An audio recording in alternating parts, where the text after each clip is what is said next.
오늘은 특별히 추수감사주일 예배를 드립니다. 추수감사주일은 우리가 잘 아는 대로 미국의 청교도들에 의해서 시작이 되었지요. 그런데 이 하나님께서 허락하신 풍성한 은혜, 곡식 열매에 대해서 감사하는 그 감사도 있지만 이 추수감사주일의 특별한 근본적인 감사의 뜻은 하나님께서 나와 동행하시고 또 하나님께서 나를 인도하셨다라고 하는 것에 대한 감사입니다. 그렇기 때문에 우리가 눈에 보이는 또 드러나는 열매, 그 모든 것들보다 더 근본적으로 하나님의 인도하심과 사랑과 동행하면서 나오는 믿음의 감사가 바로 이 추수감사주일입니다. 이 추수감사하면 우리가 잘 아는 대로 1620년에 영국에서 청교도들이 이제 배를 타고 메이플라워를 타고 신대륙을 찾아서 건너갔죠.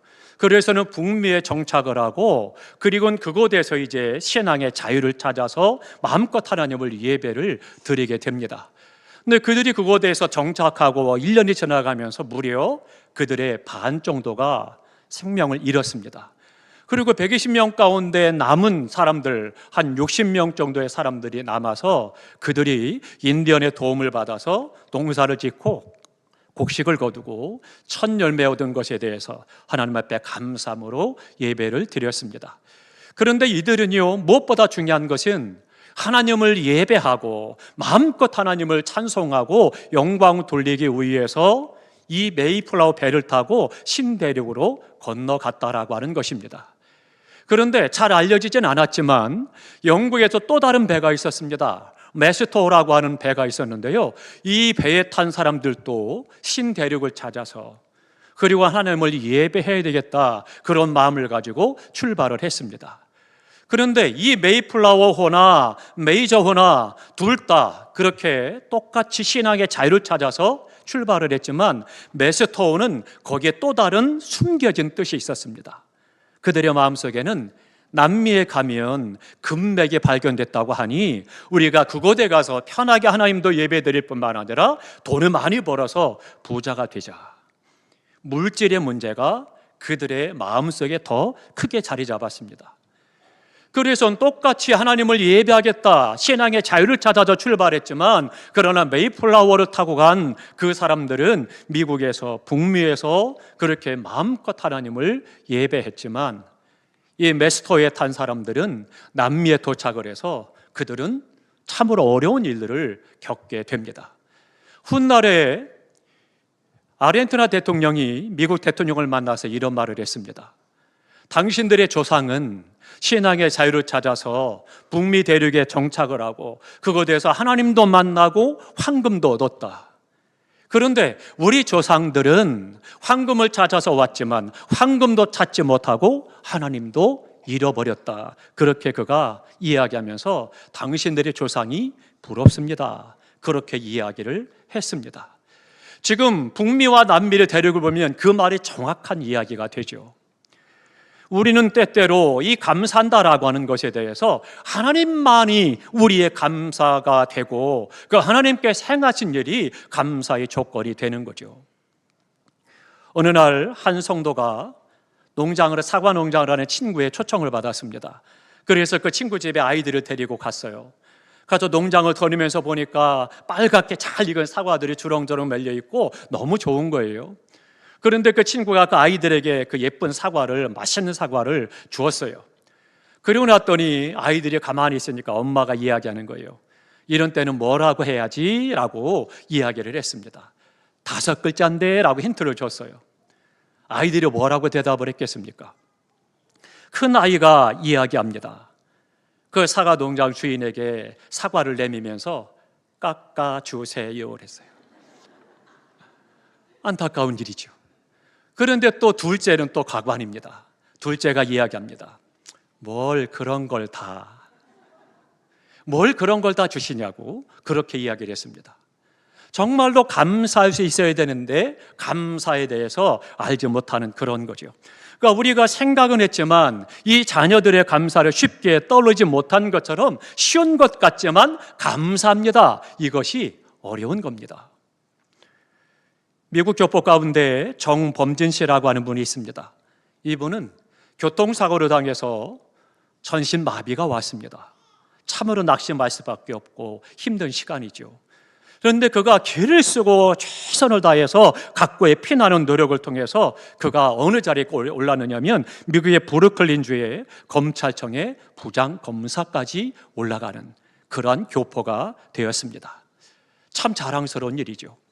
그때에 그가 이런 말을 했습니다. 단 하루만 걸을 수 있다면 내가 가장 하고 싶은 것이 있다. 우리 성도님께서 만일 이 정범준 씨와 같이 내가 불의의 사고를 당해서 걷지 못하는 전신마비가 왔다라면, 그런데 하루만 걸을 수 있다라면 무엇을 하겠습니까? 이 정범준 씨가 이렇게 이야기를 했습니다. 화장실에 들어가 변기 앞에서 시원하게 소변을 보고 싶습니다. 그렇게 이야기했어요. 참으로 마음이 짠하고 숙연해지는 그런 대답이죠. 건강한 우리는 어떻습니까? 아무 때나 그때마다 쉽게 화장실에 드나들잖아요. 그런데 그분에겐 그것조차 힘들고 어려운 거죠. 감사한다라고 하는 것, 우리가 어떻게 무엇을 감사해야 하겠습니까? 듣지도 못합니다. 보지도 못합니다. 말하지도 못합니다. 바로 헬렌 켈러를 이야기하죠.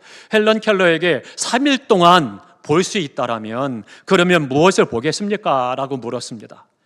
우리 성도님들께서 헬렌 켈러와 같은 상황이라면 3일 동안 무엇을 보겠습니까? 헬렌 켈러가 이렇게 대답을 했습니다. 첫날에는 나를 가르쳐준 설리반 선생님을 찾아가 그분의 얼굴을 보고 싶습니다. 그리고 산으로 가서 아름다운 꽃과 풀과 빛나는 노을을 보고 싶습니다. 둘째 날에는 새벽에 일찍 일어나서 먼동이 트는 모습을 보고 싶습니다. 저녁에는 영롱하게 빛나는 하늘의 별을 보고 싶습니다. 셋째 날은 아침 일찍 큰 길로 나가서 부지런히 출근하는 사람들의 활기찬 표정을 보고 싶습니다. 점심에는 아름다운 영화를 보고 저녁에는 화려한 네온사인과 쇼윈도의 상품들을 구경하고 저녁에 집에 돌아와 사흘간을 눈을 뜨게 해주신 하나님께 감사의 기도를 드리고 싶습니다. 그렇게 이야기했습니다. 어떻습니까? 헬렌 켈러가 내가 눈만 뜨고 3일이라도 볼 수 있다면 이런 것을 보겠다고 했는데 어떻습니까? 우리는 이미 다 언제든지 쉽게 편하게 보면서 누리면서 살아가고 있잖아요. 그런데도 내가 감사할 수 없다라고 하는 것은 안타까운 일이죠. 그래서 헬렌 켈러가 마지막에 이야기합니다. 이 소박한 그 바람, 그걸 이야기하면서 하나님 앞에 감사의 기도를 드리겠습니다. 그렇게 고백하고 있죠. 우리를 생각하면 소박한 것이지만 그에게는 대단한 것이죠. 그때에 그 누린 것을 누리는 우리는 어떻습니까? 감사하고 계신지요? 당연한 듯, 아무것도 아닌 듯, 그냥 그렇게 깨닫지도 못하고 느끼지도 못하고 그렇게 바쁘게만 생활하고 있지는 않는지요? 감사는 하나님의 뜻입니다. 데살로니가 전서 5장 18절에 말씀합니다. 범사에 감사하라. 이는 그리스도 예수 안에서 너희를 향하신 하나님 아버지의 뜻이다 말씀하고 있습니다. 범사에 감사한다는 것은 하나님의 뜻인데 이 감사는 더 중요한 게 있습니다. 거기에는 생명이라는 거예요. 감사는 생명의 문제라고 하는 거예요. 생명이 있어야 감사하는 거죠. 생명이 없는데 감사할 게 뭐가 있겠습니까? 감사가 성립되지 않는 거죠. 생명이 있다는 것, 오늘 내가 살아서 숨쉰다라고 하는 것부터 감사가 시작이 되는 거고 생명에서부터 감사가 있는 거죠. 그런데 이 생명의 문제는 오직 예수 그리스도께 있다라고 하는 겁니다. 오늘 본문에 말씀합니다. 요한복음 14장 6절에 보니까 길이요 진리요 생명 되시는 예수 그리스도다, 그렇게 우리에게 말씀해주고 있습니다. 그렇기 때문에 우리가 그 예수 그리스도 안에 있을 때 참 생명을 얻게 되는 것이고 그 안에서 깨닫게 되고 감사하는 삶을 살아가고 그 안에서 영광스럽고 복된 은혜의 삶을 살아갈 수가 있는 것입니다. 우리가 인생을 걸어가다 보면 때로는 방황하고 힘들어할 때가 있죠. 트리나 폴러스라고 하는 사람이 지은 책 가운데 꽃들에게 희망이라는 책이 있습니다. 어른을 위한 그림 동화입니다. 애벌레가 깨어납니다. 그래서 나비가 돼서 날아가는 것들을 보면서 다른 애벌레들도 애를 씁니다. 나도 저 화려한 나비처럼 날아다녀야지. 비전을 갖고 꿈을 꾸고 열심히 올라가는데 많은 애벌레들이 계속 올라갑니다. 서로가 올라가면서 정상에 가려고 거기에 가면 뭔가 있을 거야 생각을 하고는 다른 애벌레를 밀어 떨어뜨리고 밟고 해가면서 길을 쓰고 올라갔어요. 올라갔더니 꼭대기에는 아무것도 없는 거예요. 인생이 마치 그렇다는 거죠. 뭔가 이룰 것이라 생각을 하고 열심히 애를 쓰고 달려가지만 그렇지만 올라가 보니까 아무것도 아니더라는 거죠. 그러니까 뭐라 그래요? 인생이 허무하다. 그렇게 이야기를 하고 있는 거죠.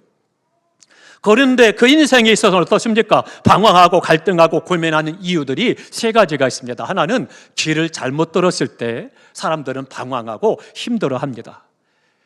아마 부부간에 운전하고 가다 보면 가끔씩 싸움까지는 아니더라도 큰 소리로 갈등하는 분들이 있을 거예요. 길을 잘못 들었을 때 그때 그럽니다. 왜냐하면 남편들은 남자들이라 자존심이 있어서 길을 안 물어요. 그냥 어떻게든지 가다 보면 가 그러죠. 그런데 아내들은 어때요? 길 좀 물어보자. 고생하지 말고. 그런데 남자들은 막 버티고 아니야 내가 다 알아. 그래서는 가려고 애를 쓰죠. 그러다 보면 은연중에 부부간에 갈등이 생기는 그런 것도 또 보죠. 네, 사람이 가고 싶은 길인 줄 알았는데 막상 가보니까 그 길이 아닐 때 또 그 길에서 계속해서 맴돌고 방황하고 찾지 못하게 되면 멘붕이 되는 거죠. 힘들어지는 거예요. 그러면서 인생의 갈 길을 알지 못하고 방황하는 그런 모습들이 너무나 많이 있습니다. 또 하나는요, 진리를 잃어버렸을 때입니다. 진리인 줄 알았는데 거짓이었고, 사랑인 줄 알았는데 배신이었고, 진실인 줄 알았는데 위선이었다라고 하는 거죠. 그때 사람들은 방황하고 아파하고 때로는 생명까지 버리는 안타까운 일들이 일어나고 있습니다. 마지막 또 하나는요, 생명을 잃어버렸을 때입니다. 모양은 있는데, 모습은 있는데 생명은 없고 형태는 있는데 열매가 없는 거죠. 전 세계적으로 많은 인류가 고통하고 고민하는 것이 홈리스 문제입니다. 갈수록 점점 더 방에서 안 나오는 사람들이 많아진다는 거예요. 그래서는 방에서 그렇게 계속 나이가 들어가고 그 안에서 나오지도 않고 온 식구들도 다 힘들어하고 사회가 아픔을 겪고 국가가 어려워지는 거죠. 왜 그렇습니까? 결국은 마치 죽은 나무 붙들고 꽃이 피기를 바라는 것과 같은 것입니다. 그런데 그러한 인생의 참된 길이 되고 진리가 되고 생명이 되시는 분이 바로 예수 그리스도이십니다.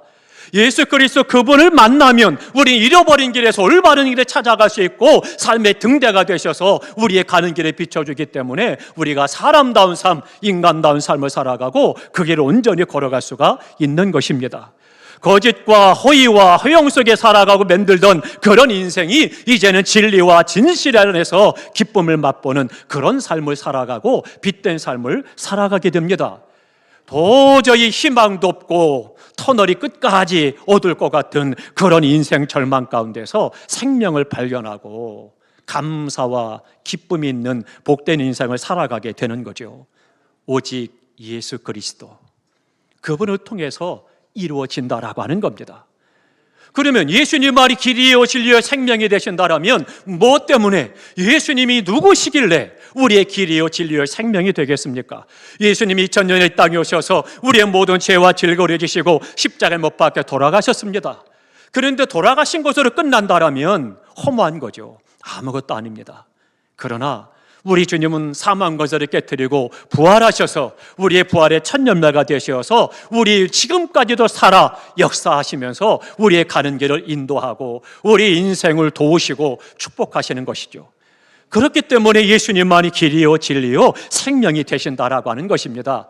그 예수 그리스도를 오늘 만나시기를 주님의 이름으로 축원합니다. 안 보이던 인생길이 보일 것이고 방황하던 인생의 종지부를 찍게 될 것입니다. 우리가 삶을 살아가면서 중요한 것은 속도가 아니라 방향이다, 그렇게 이야기하죠. 맞습니다. 무조건 달려가는 것, 무조건 최선을 다하는 것이 장땡은 아닙니다. 그것이 아니라 인생은 어디로 가느냐, 이게 중요한 거죠. 그 방향이 너무나도 중요합니다. 방향이 바로 잡히면 조금 늦는 것 같아도 조금 천천히 가는 것 같지만 그 사람은 반드시 그 길을 완주할 수가 있는 것이고 인생다운 인생을 살아가고 보람된 삶을 살아가고 많은 사람의 빛이 되는 삶을 살아가고 하나님 앞에 영광이 되는 것입니다. 예수 그리스도를 만나시기 바랍니다. 예수 그리스도 주님의 이름을 부르시기를 주님의 이름으로 축원합니다. 예수 그리스도를 가슴에 품고 마음에 모셔보시기 바랍니다. 예수님의 이름을 부르시기 바랍니다. 기적을 경험하게 됩니다. 그 기적이 뭐냐? 구원받는 하나님의 은혜가 있다라고 하는 것입니다. 우리 영혼의 변화가 생기기 시작을 합니다. 그래서 기적 중에 기적인 내가 생명을 얻고 구원받는 역사를 경험하고 체험하게 된다라고 하는 것입니다. 그렇기 때문에 영생을 얻는 기적이 우리 가운데 하나님께서 허락해 주시는 것입니다. 믿는 자는 영생을 얻었고 그렇게 말씀하십니다. 에베소서 2장 8절에 보니까 값없이 주시는 하나님의 선물이다라고 말씀하고 있습니다. 우리가 구원을 얻는다, 이 영생을 얻는다라고 하는 것은요, 돈이나 명예나 권력이나 지식이나 미모나 공덕을 가지고 얻는 것이 아닙니다. 로마에 있는 성 베드로 성당에 돌계단을 수없이 오르내리면서 고행을 한다고 얻는 것도 아닙니다. 1000배 혹은 3보 1배 한다고 해서 그래서 얻어지는 것도 아닙니다. 금욕을 한다고 얻어지는 것도 아닙니다. 오직 믿음, 오직 예수 그리스도님 믿음으로만 구원, 영생을 얻게 되는 것입니다. 영생은 하나님께로부터 주시는 선물입니다. 너무나도 크고 너무나도 귀한 선물이기 때문에 이 영생, 구원이라고 하는 것은 값으로 계산할 수 없고 돈으로 환산할 수가 없는 것입니다. 그래서 하나님께서는 우리에게, 믿는 자에게 공짜로 구원, 영생의 선물을 허락해 주신 것입니다. 선물이란 단어는 원문에 보면 두 가지 단어가 있습니다. 네데라고 하는 단어와 또 하나는 쇼하더라고 하는 단어가 있습니다. 네데라는 단어는 아낌없이 내던진다, 그런 뜻을 갖고 있습니다. 아낌없이 다 준다는 거예요. 그러니까 생명까지 둔다는 거죠. 뿐만 아니라 쇼하더라고 하는 단어는 속전을 주고 몸을 구해낸다, 그런 뜻입니다. 그러니까 우리가 구원받았다, 영생을 얻는다라고 하는 하나님의 선물은 뭐예요? 예수 그리스도께서 생명 다 주셔서 우리의 죄값을 치르시고 우리를 죄에서, 사망에서 생명으로 건지시고 구원하셨음을 말씀해주고 있는 것입니다. 그렇기 때문에 영생, 이 구원은 하나님의 선물이라고 하는 것입니다. 영생은 주님께서 자신을 아낌없이 주시고 그 대신에 우리를 건져내신 위대한 하나님의 선물인 것입니다. 이 선물은 누구든지 믿기만 하면 주시는 것입니다. 예수 그리스도를 믿으시고 영생의 기적을 선물로 받으시기를 주님의 이름으로 축원합니다.